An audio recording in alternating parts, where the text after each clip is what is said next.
अपने वृंदावन को भूल पाया नहीं, वे अपने व्रजवासियों का भूल पाया नहीं।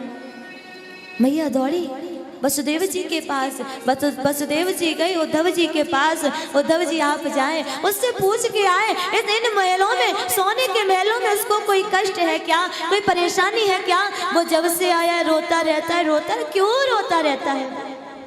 उद्धव जी आए, बृहस्पति जी के परम सिद्ध, यदुओं के महामंत्री और कृष्ण के परम सखा परम मित्र श्री उद्धव जी महाराज, ज्ञानियों में श्रोमणी सर्वश्रेष्ठ उद्धव जी महाराज कृष्ण के पास आए और बोले कन्हैया, आपके इस रोने पर मालूम है क्या चर्चाएं मथुरा में चल रही है?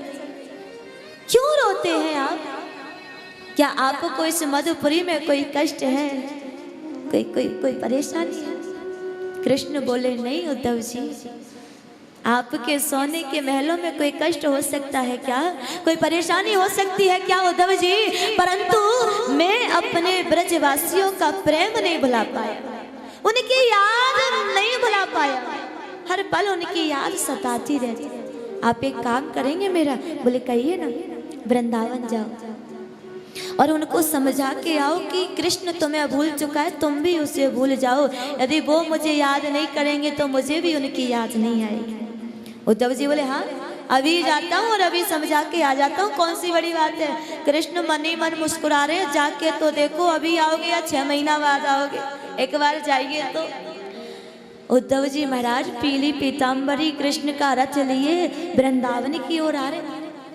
मार्ग में सखा मिले, जैसे वो पीली पीताम्बरी मोर मुकुट कृष्ण का रथ नजर आया, दौड़े, अरे कन्हैया आए गए, अरे अपना लाला आए गए, अरे देखो अपना कृष्ण आए गए।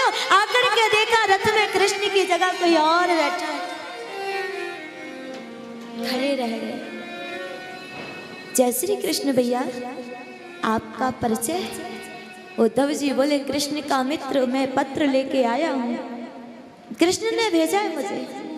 सखा बोले वारे कन्हैया, इतने दिनों बाद इन ब्रजवासियों की याद आई तो स्वयं ना आकर मित्र के हाथों पत्र भिजवा दिया। बड़ा निष्ठुर है रे तू, बड़ा कठोर है। मुझे नंद बाबा मैया यशोदा से मिलना है, आप बताएंगे नंद भवन का मार्ग? सखा बोले भैया, जिस दिन से कृष्ण नंद भवन से गए हैं ना जी, उस दिन से नंद भवन का मार्ग कोई पूछता नहीं है। क्यों? क्योंकि आप ये जो जल की धारा देख रहे हैं ना जी, इसी के किनारे किनारे किनारे किनारे किनारे किनारे चले जाओ और जहाँ इस जल का अंत होता है वहीं से नंद भवन प्रारंभ होता है। क्यों? क्योंकि महाराज ये किसी नदी का जल नहीं है, ये किसी नाले का पानी नहीं है, तो क्या है? बोले कृष्ण जब से छोड़ के गया है ना जी, कृष्ण की याद में हजारों गोपी ग्वाल, लाखों गैया बछड़ा, मैया यशोदा, नंद बाबा जो कृष्ण प्रेम में रो रहे हैं, उनकी आंखों से निकले हुए आंसुओं की धारा है। उद्धव जी विचार करने लगे, आधा ज्ञान तो यहीं पर समाप्त हो गया।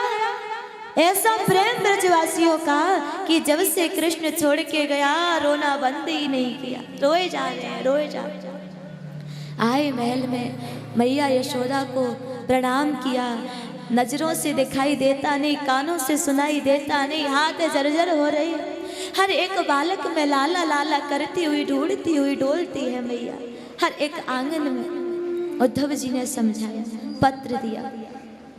यमुना किनारे आए उद्धव जी, हजारों गोपियां बैठी हैं, उनके बीच में राधा रानी सपने की चर्चा कर रही है। आज प्रभु मेरे स्वप्न में आए, मेरे मटके तोड़ गए।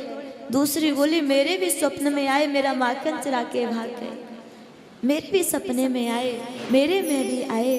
राधा रानी से पूछा आपके स्वप्न में मैं कृष्ण नहीं आए?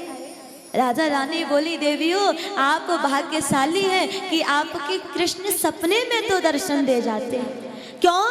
क्योंकि कृष्ण जब से छोड़ गए हैं ना जी, मुझे तो बैरन नींद ही नहीं आई, सपना कहाँ से आता? सपना नहीं आया तो कृष्ण का दर्शन भी नहीं हुआ। उद्धव जी का आधा ज्ञान यहाँ पर फिसल गया। ऐसा प्रेम कृष्ण के प्रति कि जब से कन्हैया छोड़ के गए राधा रानी सोई नहीं, सोना ही नहीं। तब तक एक काला काला भंवरा उड़ता हुआ आया। गोपियों ने यहाँ पर भ्रमण गीत गाया। कृष्ण की तुलना भंवरे से की है। उतनी ही देर में उद्धव जी आए और बोले देवियों प्रणाम करता हूं मैं आपको, परंतु देवियों आप जिसको याद करके रो रही है ना जी, जानती हो वो कौन है? परब्रह्म परमात्मा अनंत अनादि भगवान ईश्वर, पूरे विश्व का एक अकेला मात्र, जगत का आधार, जिसके हाथ नहीं होते, जिसके पैर नहीं होते, जिसके मुख होता नहीं है, वो अनंत अनादि भगवान है जिसे याद करके आप रो रही है। वो किसी का साथ नहीं निभाता। गोपियां मुस्कुराई और बोली उद्धव जी अजी आप ये सोच रहे हैं कि हम कृष्ण से मिलने के लिए रो रहे हैं। महाराज यदि कन्हैया से मिलने के लिए रोते तो वृंदावन से मथुरा ज्यादा दूर नहीं है, सुबह निकलती शाम तक 3 बार मिलके लौट आती। उससे मिलने के लिए नहीं रो रही हम रो रही हैं उसकी लीलाओं के लिए, रो रही हैं उसके प्रेम के लिए, मिलने के लिए नहीं देवी, परंतु वो अनंत अनादि भगवान है।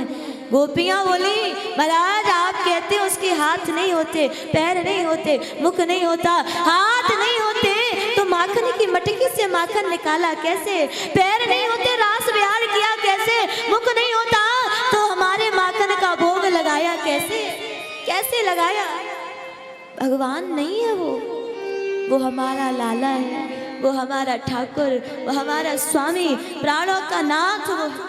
और उद्धव जी आप जिस ज्ञान का खजाना लेके आए हैं ना जी, वो तो इस मन के अंदर जगह ही खाली नहीं है, रखेंगे कहाँ? क्यों?